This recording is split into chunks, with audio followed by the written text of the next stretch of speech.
कहानी की शुरुआत एक मेंटल हॉस्पिटल को दिखाने से होती है। एक वार्ड ऐसा था जहाँ स्टाफ के कुछ ही लोग जा सकते थे, क्योंकि इस वार्ड में सीरियस किस्म के मरीजों को रखा जाता था, जिनकी दिमागी हालत खराब होने की वजह से वो खतरनाक थे, अपने साथ साथ दूसरों को भी नुकसान पहुँचा सकते थे। इस वार्ड के पास एक छोटा सा कमरा था जहाँ स्टाफ के लोग काम से फ्री होकर आराम करने के लिए बैठ जाते थे। जिसके बाद हम एक डॉक्टर डैनियल को देखते हैं। वो अपनी नई किताब लिखने के लिए इस हॉस्पिटल में सीरियस मरीजों का इंटरव्यू लेने के लिए आए हुए थे, जो सदमे की वजह से दिमागी तौर पर पागल हो गई थी। अब हॉस्पिटल का डॉक्टर डैनियल का वेलकम करता है, क्योंकि उसने भी डैनियल की किताब पढ़ रखी थी जो उसे काफी पसंद आई थी। डॉक्टर ने कहा कि कुछ मरीज ऐसे हैं जो बाकी मरीजों की निस्बत बहुत ज्यादा खतरनाक है, पर मैंने अपने 2 गार्ड्स को उनकी निगरानी पर लगाया हुआ है। जबकि डैनियल गार्ड्स को कहता है कि बारी बारी उन मरीजों को लाना शुरू करो। सबसे पहले वो एक लड़की को बुलवाता है जिसने अपनी मॉम को बचपन में ही मार दिया था, इसीलिए उसे पागल कहकर इस हॉस्पिटल में डाल दिया गया। अब उस लड़की ने खाना पीना छोड़ दिया था। जैसे वो इंटरव्यू के लिए आई,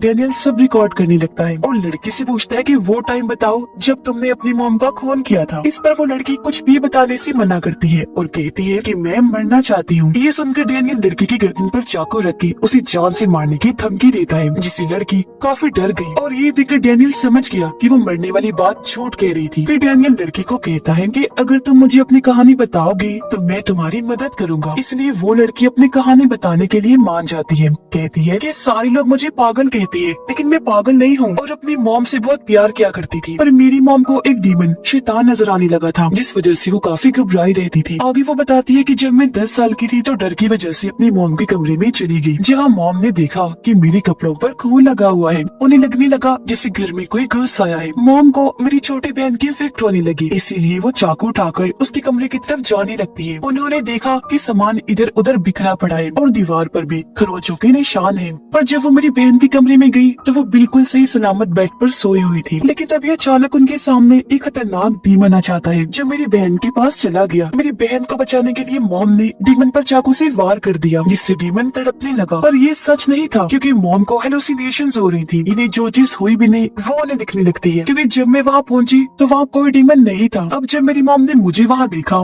तो डीमन से बचाने के लिए वो चाकू लेकर मेरे पीछे भागने लगी। अब मुझे लगा कि वो जैसे पागल हो गई है, मुझे मारने के लिए ही आ रही है, तो मैं उनसे डरकर वॉशरूम में छुप गई। फिर मेरी मॉम ने वॉशरूम में भी डीमन देख लिया, इसलिए वो डीमन पर चाकू मारने के लिए आगे बढ़ी। मुझे लगा कि मॉम मुझे ही मारने आ रही है, इसलिए मैंने अपने बचाव में उन पर ही हमला करके जान ले ली। उसकी बातें सुनकर डैनियल को यकीन नहीं होता। तुम झूठ बोल रही हो, क्योंकि तुम कोई मासूम नहीं हो बल्कि पागल कातिल हो। अपनी मॉम को मारने के बाद तुम बहन को भी मारना चाहती थी ताकि अकेले अपने डैड के साथ रह सकूं। ये सुनकर लड़की काफी घबरा गई, कंट्रोल से बाहर हो जाती है, इसलिए गार्ड्स आकर उसे पकड़ के वापस वार्ड में ले जाते हैं। इसके बाद डैनियल एक बूढ़े पागल मरीज को बुलाता है जो कि 5 साल से इस हॉस्पिटल में था। ये बूढ़ा मरीज पुलिस को जंगल में मिला था, जिसे अपने बारे में कुछ भी पता नहीं था। बूढ़े मरीज को प्लास्टिक शीट से बहुत डर लगा करता था। अब जब बूढ़े मरीज को डैनियल के सामने लाया गया तो यहाँ वो जानबूझकर उसके सामने प्लास्टिक रैप वाले सैंडविच पैकेट को खोलने लगता है, जो देखकर बूढ़ा मरीज काफी डर गया। अब डैनियल प्लास्टिक शीट से उसे लपेटकर उसकी कहानी बताने का कहता है और इस वजह से भी बूढ़ा आदमी काफी डर जाता है और अब वो उसे अपनी कहानी बताने के लिए राजी हो जाता है।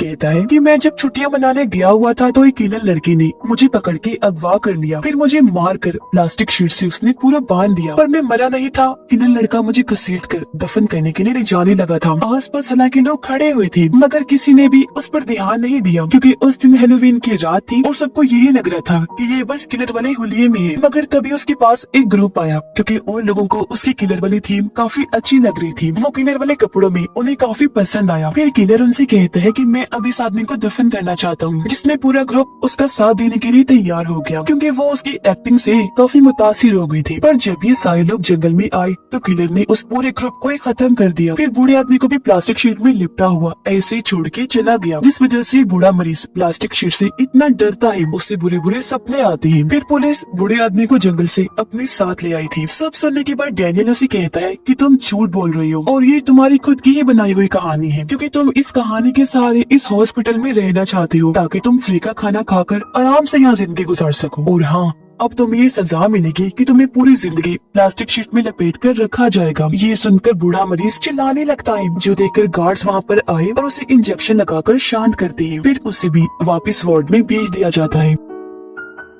इसके बाद डैनियल अपनी तीसरी मरीज को बुलाता है जो एक आइलैंड से आई थी और पिछले 10 साल से इस हॉस्पिटल में रह रही थी। उसने दरअसल अपने मंगेतर की दोस्त का खून कर दिया था, मगर जब उसके वकील ने ये साबित किया कि उसे एक दिमागी बीमारी है तो उसे इस मेंटल हॉस्पिटल में डाल दिया गया। पर यहाँ वो लड़की कहती है कि मैंने किसी का खून नहीं किया, बल्कि हम लोगों पर ज़ॉम्बिस ने हमला कर दिया था और ज़ॉम्बिस के बुरे बुरे सपने भी मुझे आते हैं। तो अब यहाँ डैनियल के कहने पर वो भी अपनी कहानी बताने लगती है। कहती है कि मेरा मंगेतर एक ऐसी जगह पर रहा करता था जहाँ आस-पास ज़ॉम्बिस रहती थी। मेरा मंगेतर मुझसे बहुत प्यार किया करता था, मुझे याद करता था, मगर एक दिन उसे एक लड़की दिखी जो ज़ॉम्बी से बचकर भाग रही थी। मेरा मंगेतर उसे घर के अंदर ले आया, मगर उसने अपने घर में भी एक ज़ॉम्बी को बांधा हुआ था, जिसके सामने ही मंगेतर ने कुछ दिन के बाद उस लड़की को फेंक दिया और इस तरह उसकी मौत हो गई थी। ये सुनकर डैनियल कहता है कि झूठ बोल रही हो तुम, दरअसल तुम्हें पता चल गया था कि उस लड़की की तुम्हारे मंगेतर के साथ दोस्ती हो गई है, इसलिए तुमने खुद ही उसे मार दिया। जिसके बाद ये सारी ज़ॉम्बी वाली कहानी बना दी। तुमने अपनी ज़ॉम्बी वाली बात को सच साबित करने के लिए उस लड़की का सर भी काटा था, है ना? ये सुनकर लड़की को बहुत गुस्सा आया और वो डैनियल पर चिल्लाने लगती है। वो उस पर हमला करने ही वाली थी कि तभी गार्ड्स ने उसे पकड़ लिया। लड़की डैनियल को काफी बुरा भला कहती है, तब गार्ड्स उसे वहाँ से ले जाते हैं।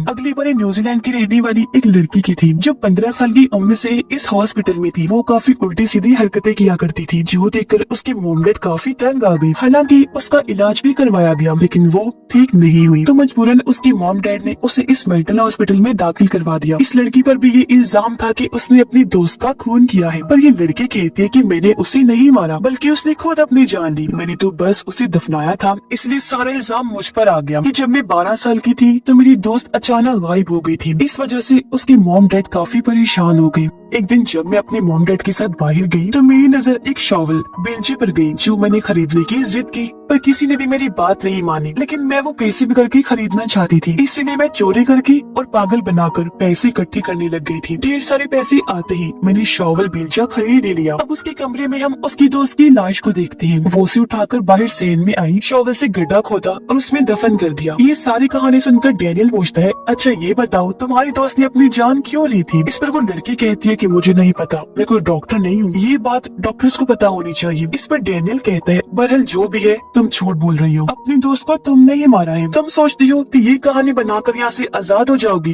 कभी नहीं। और अगली 5वें मरीज को बुलवाता है, जिस लड़की ने अपनी मॉम और बहन का खून किया था, और वो पिछले 7 साल से इस हॉस्पिटल में थी, पर आज तक उसने किसी से भी बात नहीं की थी। उसने बस ये बयान दिया था कि मुझे एक बुरी ताकत ने पोजेस्ट करके अपने कब्जे में कर लिया था, जिस वजह से अपना कंट्रोल खोकर मैंने अपनी माँ और बहन को मार डाला। अब यहाँ गार्ड्स को समझ नहीं आती कि आखिर डैनियल इस लड़की जैसी ना बोलने वाली मरीज का इंटरव्यू क्यों ले रहा है। डैनियल उस लड़की को हिप्नोटाइज करने लगा और उससे असली कहानी पूछने लगता है। हिप्नोटाइज होती है, असली कहानी बताने लगती है। कहती है कि बचपन में जब हमारे डॉग की मौत हुई तो मेरी बड़ी बहन को लग रहा था कि वो डॉग मेरी वजह से मरा है। इस पर लड़की कहती है कि मैंने अपनी बड़ी बहन को बाजू पर बने हुए निशान दिखाकर बताया कि मुझे एक बुरी आत्मा अक्सर नजर आती है जो मुझे काफी परेशान करती है। ये सुनकर उसकी बड़ी बहन इंटरनेट पर भूत आत्माओं रिचुअल जादू के बारे में सर्च करती है, जहाँ उसे पता चला कि ये चीजें होती हैं, जिसका मतलब था कि वो बच्ची सही कह रही थी। उसकी बहन को भी यकीन हो गया था। उसने देखा कि मेरी छोटी बहन यानी वो मरीज लड़की किसी से बात कर रही है, पर जब उसकी बहन वहाँ आई तो उसकी बहन के अलावा वहाँ पर कोई नहीं होता। पर रात में जब उन दोनों की मॉम घर से बाहर गई तो घर का पूरा सामान अचानक अपने आप ही बिखर जाता है। तब एक सोफे के पीछे वो छोटी लड़की जाकर छुप गई। जब उसकी बड़ी बहन वहाँ आई तो बच्ची उसे बताती है कि वो बुरी आत्मा मेरा पीछा कभी नहीं छोड़ेगी। अपनी बहन को इस जंगल से निकालने के लिए उसकी बड़ी बहन इंटरनेट पर कोई मंत्र जादुई अल्फाजों के बारे में सर्च करती है। फिर उस आत्मा को वहाँ से भेजने के लिए रिचुअल करने का फैसला करती है और ये दोनों बहनें दायरा बनाकर उसमें बैठ जाती हैं। उसकी बड़ी बहन 2 डॉल्स को वहाँ रख के रिचुअल करने लगी, पर तभी अचानक वो ना नजर आने वाली आत्मा बच्ची को दायरे से खींचकर बाहर कर देती है। पर उसकी बड़ी बहन अभी भी नहीं रुकी, वो अपना रिचुअल जारी रखती है, जिसके बाद वो आत्मा निकलकर बाहर आ गई जो बहुत डरावनी थी।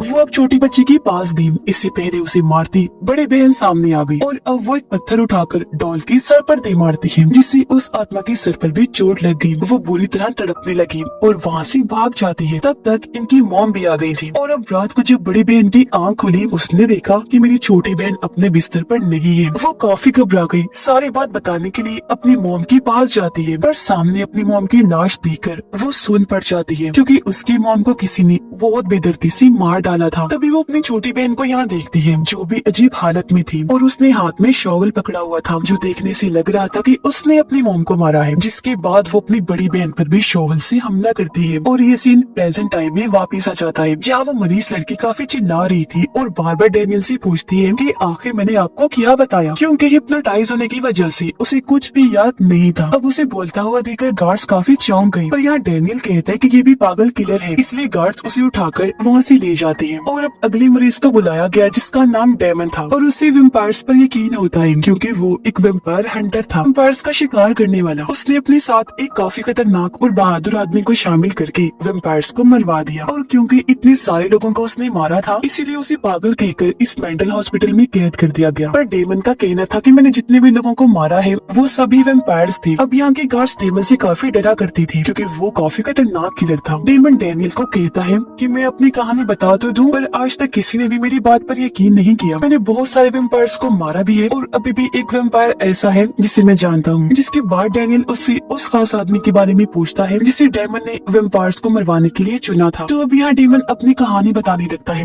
कहता है कि मेरे उस साथी को पुलिस ने गिरफ्तार कर लिया था। पुलिस ने उसका नाम पूछा पर उसने कुछ भी बताने से मना कर दिया, पर पुलिस उसका नाम जॉन रख देता है और उससे उन कत्लों की बात करने लगता है जो सब जॉन ने किए थे। जहाँ सबसे पहले उसने एक लड़की को मारा था, वो जब सो रही थी जॉन ने उसका दिल निकाल दिया था। फिर उसने एक आदमी का सर ही काट कर जिस्म से अलग कर दिया। इसके बाद उसने एक कपल को भी बहुत बुरी मौत दी, दोनों को बाथ टब में लिटाकर उन पर तेजाब डालकर बुरी तरह झुलसा दिया और ऐसी उनकी दर्दनाक मौत हो गई। इसी तरह फिर उसने एक आदमी को भी जलाकर मार दिया। यह ऑफिसर उससे पूछता है कि आखिर तुमने ये सारे खून क्यों किए। इस पर जॉन कहता है कि सबसे पहले वाली लड़की का खून मैंने इसलिए किया क्योंकि उसने अपने 4 दोस्तों को मारा था, दूसरे आदमी को इसलिए क्योंकि उसने 7 लोगों की जान ली थी, कपल को इसलिए क्योंकि उन्होंने कई सारे मासूम बच्चों की जान ली थी, मुझे इसलिए पता चला क्योंकि उनके गार्डन में मैंने हड्डियां देखी थी। जॉन बताता है कि मैंने सबके खून वेम्पायर्स को मारने वाले तरीके से ही किए थे। अचानक अब ऑफिसर को भी कुछ होने लगा। अचानक ऑफिसर अपने खतरनाक वेम्पायर वाले रूप में आ जाता है। इससे पहले वो जॉन को मारता, जॉन एक नुकदार लकड़ी उसके सीने में घुसाकर इस वेम्पायर ऑफिसर की जान ले लेता है। अब प्रेजेंट टाइम में डेमन डेनियल को बताता है कि जब जॉन को पुलिस ने पकड़ा तब उसने मेरा भी नाम ले दिया था, यही वजह है कि आज मैं इस हॉस्पिटल में हूँ। और हाँ,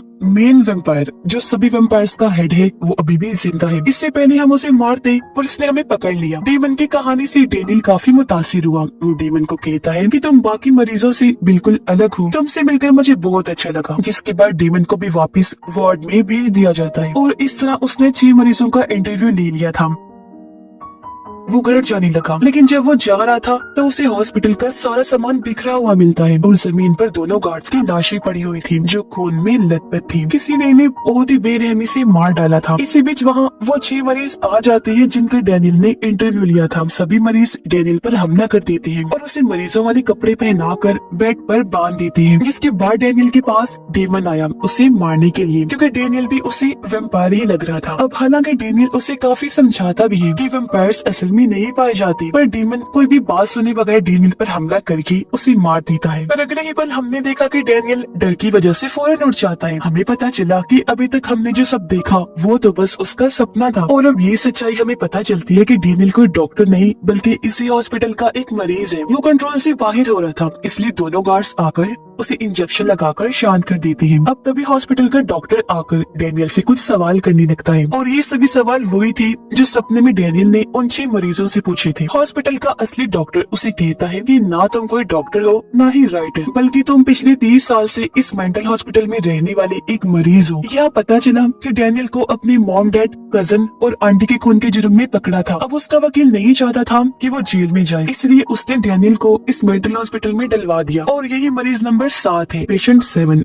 और अब बारी थी डेनियल की, पेशेंट नंबर 7 की 7वीं कहानी। अब यहाँ डेनियल को सबसे अलग रखा हुआ था क्योंकि वो गुस्से में किसी को भी नुकसान पहुंचा दिया करता था। डॉक्टर उससे कहता है कि अगर तुम मेन वार्ड में बाकियों के साथ रहना चाहते हो तो तुम्हें सब कुछ सच बताना होगा। और अब इसी के साथ हम डेनियल की कहानी देखते हैं। जब वो अपनी मॉम के साथ था, इन्हें कुछ दूरी पर एक गाड़ी दिखी। ये जब पास गई तो वहाँ कपल की लाशें पड़ी हुई थी। चेक करने पर इन्हें गाड़ी से खाने पीने का सामान मिला। डेनियल की मॉम को लाशों के पास से एक गन मिली जिसे ये लोग अपने पास पास रख लेती है। डेनियल की मॉम उसे शोर करने से मना करती है क्योंकि ये लोग ज़ॉम्बीज की वजह से यहाँ फंसे हुए थे और अगर शोर हुआ तो ज़ॉम्बीज यहाँ आ सकते हैं। इसी बीच एक ज़ॉम्बी यहाँ आकर डेनियल की मॉम पर हमला कर देता है। ज़ॉम्बी से बचने के लिए मॉम गन लेकर उसे शूट कर देती है, पर मॉम को भी ज़ॉम्बी ने काट लिया था, जिससे वो भी अब ज़ॉम्बी बन जाएंगे। इसलिए वो डेनियल को गन देते हुए कहती है कि मुझे मार डालो। तब ना चाहते हुए भी वो अपनी मॉम को शूट करके मार देता है। हॉस्पिटल में बार बार डेनियल यही कह रहा था कि मैं अपनी मॉम को मारना नहीं चाहता था, वो मैंने जानबूझ के नहीं किया, ये बताते हुए वो रो भी रहा था। कहानी सुनकर डॉक्टर डेनियल को कहता है कि तुम हमेशा की तरह इस बार भी अपनी झूठी कहानी सुना रहे हो। डॉक्टर उसे कहता है कि तुम यहाँ पर इसलिए आए हो ताकि मौत की सजा से बच जाओ। जो कहकर डॉक्टर यहाँ से जाने लगा, पर डेनियल जिसकी हालत खराब हो गई थी उसे तेज गुस्सा आने लगता है, जो वो पीछे से पकड़कर डॉक्टर का गला दबाने लगता है,